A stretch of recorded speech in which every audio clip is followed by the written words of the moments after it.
Welcome to the National Black Leadership and Empowerment Project series, Ask an Elder. Thank you so much for joining us today. My name is Chloe Merriweather. I'm a junior physics major, mathematics minor at Spelman College, and I'm from Arlington, Virginia. Today, I have the great pleasure of introducing my great uncle, Tim Steyer. Tim is a lifelong resident of Philadelphia, Pennsylvania, where he attended St. Joseph's College for his undergrad and the Tuck School of Business at Dartmouth. He has been married to his wife, Darlene, for 37 years and has two amazing daughters. He attends the Unitarian Universalist Church and has been a social entrepreneur for over 25 years, where he is now devoting a good amount of his time to voter engagement in Philadelphia and statewide in Pennsylvania. Thank you so much for joining me, Uncle Tim. Sure. Do you remember your first time voting? Like, how did you feel? Like, emotions running through your head? Yeah, I had to look that up, Chloe, so long ago. That was in 1973. And that was like maybe a year and a half after the 26th Amendment, when the country lowered the voting age from 21 to 18. And I turned 18 in 1973. And I recall that the first election I voted in was one of the most consequential and momentous elections in the city of Philadelphia.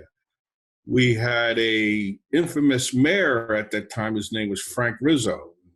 If you've been following stuff with the uprising over the summer, the city finally took a statue down from Municipal Services Building due to the uprising over the summer. He was famous. And, I have the distinction of being, when a few years earlier, being beat over the head due to some of my activism by Frank Rizzo. He was our mayor. And what he wanted to do is something that we hear about our current president. And they were a lot alike. He wanted to run for a third term. And in order for him to do that, right, he had to change the city charter, just like if Trump wanted to do it, had to change the Constitution. And I remember there was a big uproar in Philadelphia about that. And as a result, we had the biggest voter turnout in the history of Philadelphia during that election, which was in May of 1973. I recall being very excited about that for the two reasons. One, I disliked Frank Rizzo. And number two, it was my first entree into being involved in activism and politics in Philadelphia. That's crazy to think about that. Like, you just... Yeah. Look him up. He wasn't a very loved, at least by that Black and brown community. He was highly disliked. Mm-hmm. Especially with you just trying to be an activist. And yeah. Stories of people getting beat over the head just trying to use their rights, use their everything. Yeah. So, like, I know you've been an activist, but how long have you been community involvement? Like, where did it begin, and then why do you continue to do it today? It's generational. I mean, your grandfather, my dad, I mean, he came out of the Depression and the Second World War, and I recall his big effort was early on was getting people into union jobs, right? Particularly getting African Americans into union jobs. The other thing was that he worked with the NAACP back in those days, right? And organizing a community. I remember in 1963, he took young people from the community, including my brother, your grandpop, down to the March on Washington with Dr. King. He was always, his major focus was, economic opportunities for African Americans and also getting jobs. So I clearly picked it up from him. My oldest daughter is doing the same kind of work. And the other thing was being able to empower people who are marginalized, right? And I've always thought of things generationally. And, in our family, there's always been a real emphasis, a high emphasis on education and work, right? And, one of the things, like my daughter, when she was growing up, your cousin Arlie, she used to say she didn't understand why there were so many people who didn't have the same type of upbringing, didn't have the same type of determination in terms of education and work. So I've been fortunate to be able to impact people in that way. I still do it. Man, I really still do it. I mean, doing some amazing things right now, working with some amazing people, trying to get 1,000 marginalized people, particularly from what we call returning citizens, from the reentry population, people coming home from prison, into good paying jobs, right? I do it, Chloe, because that's just what I do, and I know how to do it. And the other thing is, I was telling your Aunt Darlene earlier, right? And she says, "You're still going at it. Why?" I says, "Because, it just gives me so much joy to see people change their lives, right? Mm-hmm. And that's what keeps me going. I'll tell you one quick story, right? And this was back before the pandemic. I was down Center City outside City Hall. This woman comes up to me and she says, and she had this really nice young looking lady with her. And she says, "You remember Kenesha, right?" I says, "No, I don't. I don't even remember you." And she told her daughter, she says, "Mr. Steyer gave me my first opportunity of work when I got home from prison." And she says, "Kenesha, you remember her? She was a little baby when I started working with you 25 years ago," or something like that. She now just graduated from Temple Law School. Oh, wow. You see what I'm saying? I mean, and that's been the satisfaction that I get, and when I think of that, I think of, change the trajectory of her children, her grandchildren. How do we change this cycle, this generation of, failure and poverty? So that's what keeps me going. Yes, I'm learning more and more things about my family, and I've known an emphasis on education, but I have a question about when you hear people my age or a little older saying that their vote doesn't count or they don't want to go and vote, like, what is your take on that? I think it's more of a, and that's called apathy, right? And, there's a lot of good reason for apathy. And I think, number one, it's intentionally created by people who don't want us to vote. It's not accident, right? I mean, if you think about it, in this country, right, other countries, voting is a big, huge deal. They have holidays. They take more than one day to vote. In this country, and see, here's what, right? Think about this, right? For the type of folks that I serve, which are lower income people in Philadelphia, single parents, people who just came home from incarceration. If you say the life of a single parent, say with two kids, right? So they got to work during the day or maybe overnight. They got to help the kids with homework and whatever.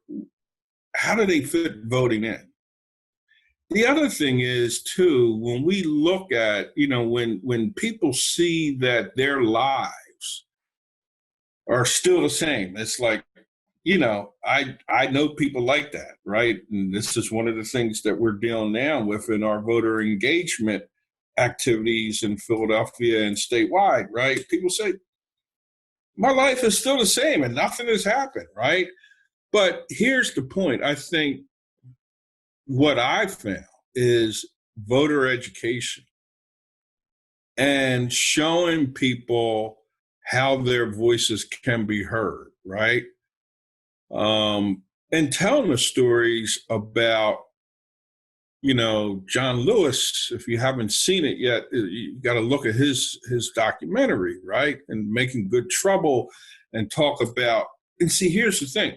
I'm old enough to remember those times. There's generations like your generation that are not associated with that, and it's hard to imagine, right? But I think that it's education and just putting, giving more emphasis on voting and why it's so important. Yes, definitely. Because I try to tell my friends, you should go out and vote, but like, why? Why should Yeah, right. Right. Yeah. I mean, you hear it. I mean, but we got real good reasons right now to vote, right? I mean, just like Stevie Wonder and Ray Charles could see this. If you ain't figured it out, give me their number. I'll talk to them. I'll let them know. It's just an interesting perspective with, like, there are people my age, and then I heard from my grandma, like my great grandfather is like, I don't want to vote. Like, it doesn't even count. There's been no, he's in his 90s. So it's hearing like a perspective of like a new voter and also a very experienced voter who's seen some change, but not enough change that has happened. But then also, like, what other words would you say, like any words of encouragement to like young adults like myself, like voting, like why should they vote and why should they be involved in their community, and telling them about voting or anything? Well, I could go on, and give a lot of reasons, but here's the other thing that centers me, right? So I understand my interconnectedness with everyone and with my world, right? And I understand that I alone, it's the African proverb that says, I alone, I could go far, run far by myself, but I could do more with others. And her name escapes me, and it shouldn't. This is just a senior moment. She's a famous African-American writer, and she coined a phrase that activism is the rent that we pay to stay on the planet, right?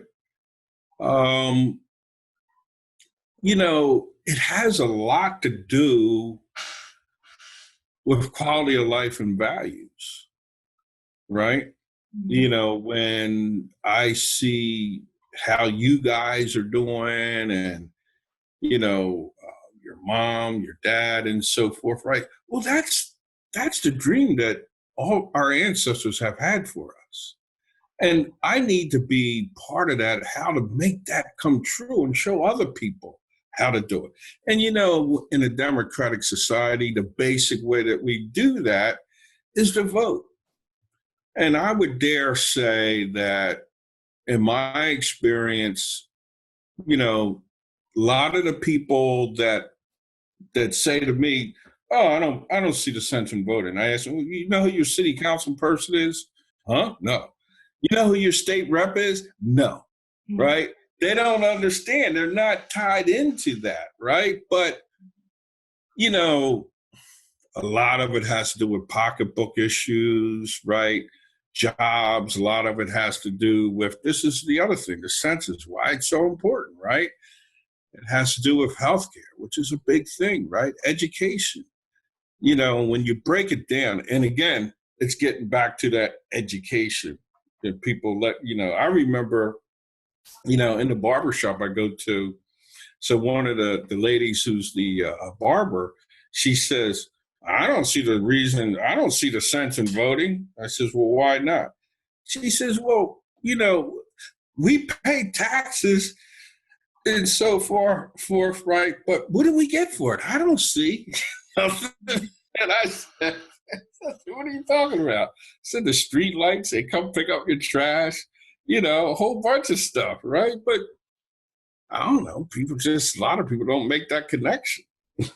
Mm, So, yeah. And then also, like, when you look at this country, what things concern you? well, I mean, the long-standing thing that concerns me, and I think that we can only get closer and closer to it. I don't think we'll ever solve it. So actually, there's one that I think we're making a breakthrough, and that is white supremacy in this country, right? And people underestimate. They think white supremacy is just people on hoods, but you know, white supremacy is so toxic, and it's part of an economic system. It supports an economic system where, when you really look at it, Chloe, there are more losers than winners, right? I live in a city. I got this major initiative going on, and I had a meeting with at least 15 of major city leaders in Philadelphia at noon today. I mean, get this, in certain North Central Philadelphia, unemployment's at 33%, right? Mm, For the whole city, it's 17%. For reentry community, it's up to 40-some percent, right? We before the pandemic, we had 24% of the population of Philadelphia were in poverty. We had more poverty than any big city in Philadelphia. And those are mostly Black and brown people, right? So that is a pernicious problem. And, I think that in this country, a lot of it's due to white supremacy, and also the huge wealth gap in this country, right? So, the one thing that you probably don't know about me that you're learning is that I don't think that there's any problem that's too big that we can't solve together, right? You get a lot of smart people in a room, and we could do a lot of different things, right? I mean, and trying to build, as Martin Luther King says, the beloved community, right? Where there's equity, fairness, right? And inclusion.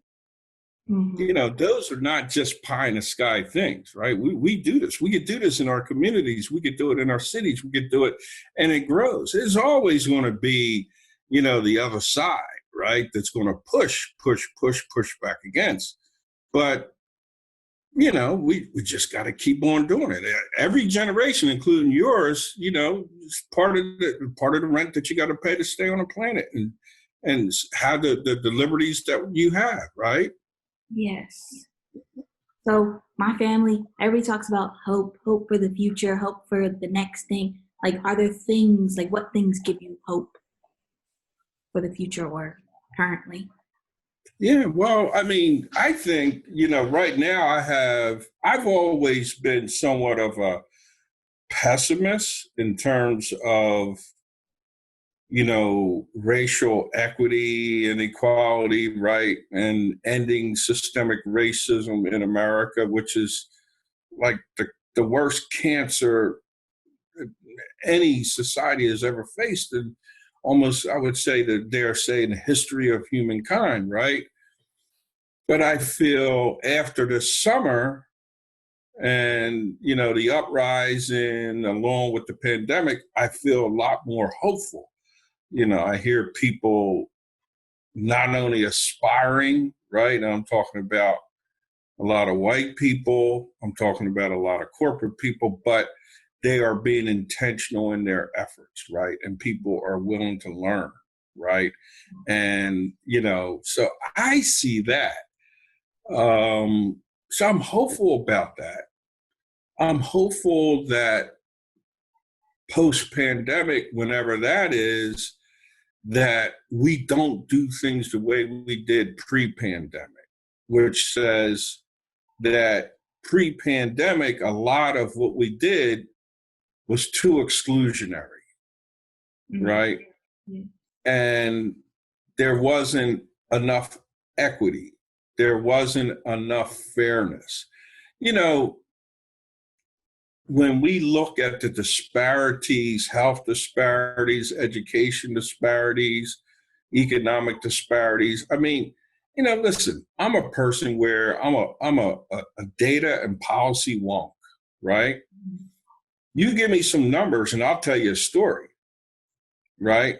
And give you a solution to go along with it. And you just need to look at those numbers and, you know, like health disparities. I mean, look at the pandemic, what that exposed.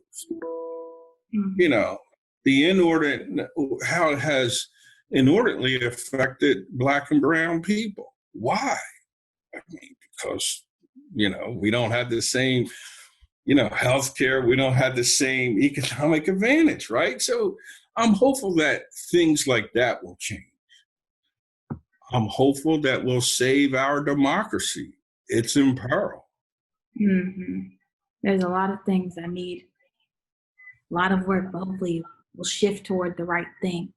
Yeah, it's not going to happen by magic. I mean, you know, it's a lot of work. It's a lot of work. And, you know, what I try to do is engage people in, you know, some real bread and butter, practical ways of doing things. You know, last night, you know, I lined up, you know, I got at least 1,000 people from my denomination committed to making, you know, participating in 75 phone banking and text banking events to get people registered to vote. You know, yeah, I mean, and you know, it's like it's organized, and you know, we're telling people here's what you got to do. We offer people support, resources, and so forth. Right? None of this is going to happen by magic. It's work. And so, like, what is one piece of advice for our future leaders that you would like to share?